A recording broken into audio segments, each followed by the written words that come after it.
Shalawam Israel. I'd like to give all praises, honor, and glory to YAHAWAH, YAHAWASHI, double honors to the apostles and elders of the Great Millstone, and Shalawam to select out there doing this work of faith and labor of love and true sincerity. I want to get into a quick topic entitled "Turn Your Afflictions into Spiritual Gas." All right. So this is the book of James, chapter 1, verse 2. My brethren, count it all joy when ye fall into diverse temptations, knowing this, that the trying of your faith worketh patience. But let patience have her perfect work, that ye may be perfect and entire, wanting nothing. Okay, so the point of that is what? My brethren, count it all joy when you fall into diverse temptations. Okay, so we constantly go through different things, every single day. And when you take a look at the word affliction, when you look it up, the word affliction means to strike. So your everyday problems, cause a strike within your mind. They may strike you down. If you're going through some type of bodily problem, it's heavy on your mind. That's a strike. It's afflicting you. It's striking your mind. Putting you down to a degree. If you're going through something, with your family members or your Eve, or you might gotta leave out your apartment. You're going through those afflictions. That striking your mind is weighing heavy upon your mind. Or whether if it's stuff at your job, so on and so forth. Brothers get the picture. But when you're going through these different things, you always got to keep in mind, 2 Corinthians 2:11, lest Satan should get advantage of us, for we are not ignorant to his devices. Okay, so these are all just the works of Satan trying to get to our minds and trying to lower our spiritual vibrations, man. Because what? We're spiritual entities. Okay, so everything within us goes off of energy, and it goes off of a vibration. Okay, so as we're dealing with in this truth, we're supposed to be at a high vibration, a high frequency.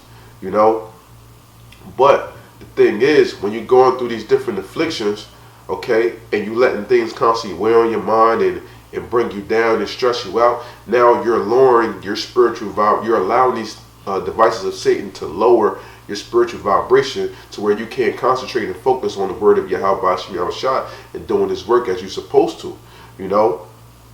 So, because it's like the book of Proverbs 6:23, it says that the commandment is a lamp and the law is light, and reproof of instructions are the way of life. Okay, so if the commandment is a lamp, but we walking around with these spiritual lamps, okay, and what's supposed to be in that lamp? Oil, which is faith. Okay, so as time goes on, when we going through these different things, calamities, we're supposed to be adding more faith, adding more oil into our lamps to carry along with us on our journey, on this road to salvation, Lord willing. So what the Most High is trying to do, he's trying to build up that oil, that faith within us to the point where it can't burn out. Okay, to where nobody can snatch our faith away from us, man. Because it says here, real quick, in Revelations chapter 3. Yeah, Revelations 3:11. Behold, I come quickly, hold fast which thou hast, that no man take thy crown. Okay? So if you constantly let these things get into you, you're slowly but surely allowing Satan to snatch your crown from you, man. Okay? That's how it pretty much goes. So you want to make sure that you're on point when you're going through, these different things, that you're keeping your faith and your oil burning. The Most High is trying to give us, as I said, the Most High is trying to give us, oil, faith to the point where no man can take that from us, man. That's why we constantly have to be built up within this thing and, stay in the bed in the scriptures and focused on the work of the Lord, man. Because you are your own worst enemy, so when you're going through things, you technically afflict your own self in the mind even more by burdening yourself, by thinking upon these things too hard.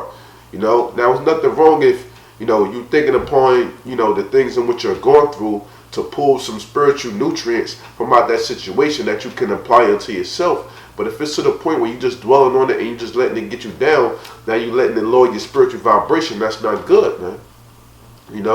now you're being a hindrance unto your own salvation. You know, you're being a hindrance unto your own self being built up to withstand the battle with that great day. You know, and you don't want to do things within those in that nature. You know, the things in which we go through, you want to push through those things. You want to thrive through those things. Well, because we're here within a race. You know, and say for instance, you know, you have some people within those marathon races. You know, when they're doing those races, they may get their foot injured, you know, or something like that, or something that they're physically going through. But what do? They will keep trying to, even if they got a hobble to get through that finish line, at least they can say that they made it, man. You know, at least they can say that they made it, even if they're hobbling through the finish line, you know.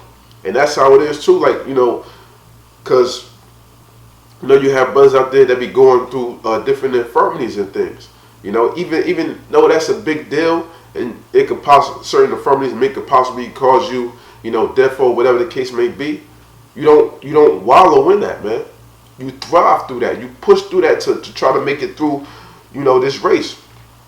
All right, and real quick, this is the book of Psalms, chapter. This is Psalms chapter 118, verse 17.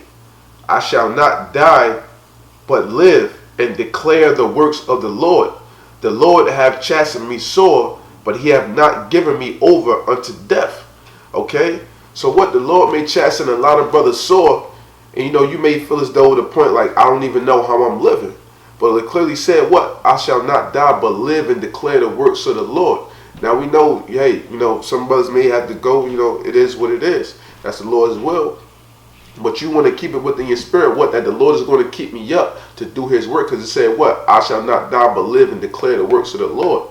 Okay? So the Lord is only keeping us alive within a society filled with chemtrails, GMO foods, contaminated water, so on and so forth, only to declare his works. And that's by his grace that he's allowing us to continue this race every single day, man.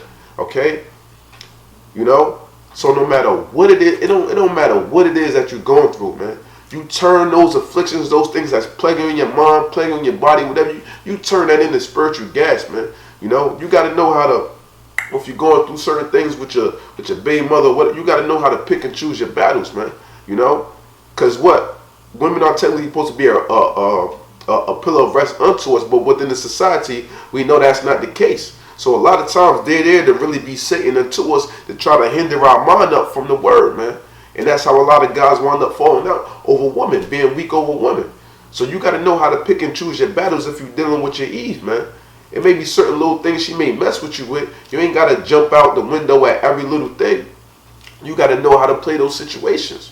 Pick and choose your battles wisely. That way that you don't give her power over you for her to lower your spiritual vibrations. Okay? Because you're not supposed to let no one in this world have power over you. Okay? And to show that real quick, because if you give someone power over you, you know, then they can control and they can rule over your spirit, man. All right? So, yeah, this is the book of Sirach 33 and 19 that says, give not thy son and wife, thy brother and friend power over thee while thou livest, and give not thy goods to another, lest it repent thee, and thou entreat for the same again. As long as thou livest and have breath in thee, give not thyself over to any, man. The only person the only entities that we're supposed to give ourselves over to is YAHAWASHI. Okay? Casting our burdens upon them. Leaning upon YAHAWASHI for strength. Because you got to look at it, man. You know, we have helps, you know, that people within our life that the Lord may use as helps. But majority of the time, you know, a lot of things that surround you is negative to try to bring you down, man. Okay? We're in the forces of this dark world. We're in Satan's kingdom, man. So, you know, these inner workings are all around us to try to bring us down and remove us from the way of understanding, man. But you want to stay in the right frame of mind with things and constantly be built up, man. You know? And I have a quick example that I want to show, get into, you know, about pearls. You know, for brothers in the faction, the way of pearls. You know? Because what? The scriptures speak of us as, you know, like gold being tried in the fire, as silver, so on and so forth. you know, and we want to come out on the end on top. So I want to get into this quick example with pearls. And it says, this from pearls.com, it says how pearls are formed. It says, there are essentially three types of pearls: natural, cultured, and imitation. Natural pearls form when an irritant, usually a parasite and not a proverbial grain of sand, works its way into an oyster, mussel, or clam. Okay? So what? The pearls start to form, you know, for what? When it says usually what? A parasite. Not, people just always think it might be a grain of sand, but it said usually a parasite, you know, enters in it, you know what I'm saying? And it says works its way into the oyster, mussel, or the clam, you know? So what? The oyster, mussel, or the clam, that's the outer shell. Okay? Our outer shell, what is our clay tabernacle, you know? But you said, but as it said, what these parasites, okay, what is a parasite? A parasite is an organism that feeds off another organism and draws nutrients from it. Okay? So within our mind, you know, you have the forces of Satan out there, you know, that are spiritual parasites unto our mind, that trying to afflict us and try to draw those spiritual nutrients away from us, try to draw your oil up out of you, man. Okay? So we got to be careful for these things, all right?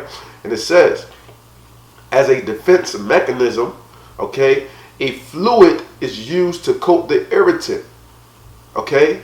Layer upon layer of this coating, called nacre, is deposited until the lustrous pearl is formed. So it said what? As a defense mechanism. What is our defense mechanism? It's the scriptures say what? The weapons of our warfare are not carnal but spiritual. So this is the weapons of our warfare, which is supposed to be embedded within our minds. So these scriptures are a defense mechanism. Right? So I'm going to read it again. It says, a defense mechanism, a fluid is used to coat the irritant. Okay? So these spiritual parasites, these inner workings of Satan that are trying to irritate us, okay, we have to form a coating around that, okay, because the scriptures say, what? Endure hardness as a good soldier in YAHAWASHI, okay? So we're coating the things that are afflicting us within the mind, the things that are constantly getting to us, we're coating that by what? By what? Faith, okay? By faith, you know? That's important. We're coating all the bullshit of this world that's around us by faith.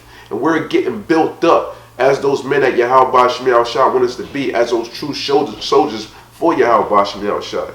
Okay, so it says what? Layer upon layer of this coating called nacre is deposited until the lustrous pearl is formed. So what you constantly adding layers, layer more and more faith. You know, as the apostles get into, you know, he said what? You can never have enough faith. So layer upon layer of faith is being added unto your spirit so that the forces of this world can't overcome you, man. You know? So real quick, this last precept I want to get into, you know, before I wrap this up. All right. This is the book of 1 Peter chapter 1, verse 6.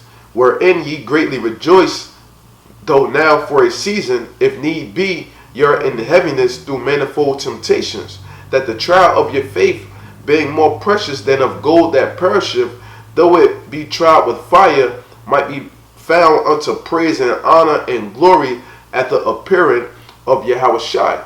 Okay? So what? We going through these manifold temptations, what? Only for a season. That the trial of our faith may be found unto praise, honor, and glory at the appearing of YAHAWASHI. Okay, because we're being what? Tried as that gold, man. So, you know, as we're going through these different things, we're getting polished off. We're getting shined up, you know, to be that great vessel for YAHAWASHI, to come out as that illustrious, that beautiful looking pearl, man, as we're enduring the hardness of this world. Because we have the race that's set forth before us, man. You know, so don't let nothing stop you from that race. You got to have tunnel vision, man. Okay? Matter of fact, one last precept, real quick, that just came to mind. Okay, this is the book of Philippians, chapter 3. I start at verse 13. Brethren, I count not myself to have apprehended, but this one thing I do, forgetting those things which are behind, and reaching forth unto those things which are before. So what are those things behind? The things that are afflicting you. Put all that stuff behind you, man. You know? and just keep pressing. Use all the things that are coming against you in this world as spiritual gas and spiritual fuel. Something makes you mad, something makes you upset. You know what I'm saying? You keep your calm, you keep your resolve about yourself, and what? You add that unto you say, what? I know this is Satan coming up against me. I'm gonna take this, I'm gonna add this, I'm gonna push forward, I'm gonna do more studying. I'm gonna try to push more works, you know? I'm not gonna let this get to me. I'm gonna add more to YAHAWASHI because I know what YAHAWASHI is trying to do unto me, you know, to build me up so I can withstand this great fight, you know?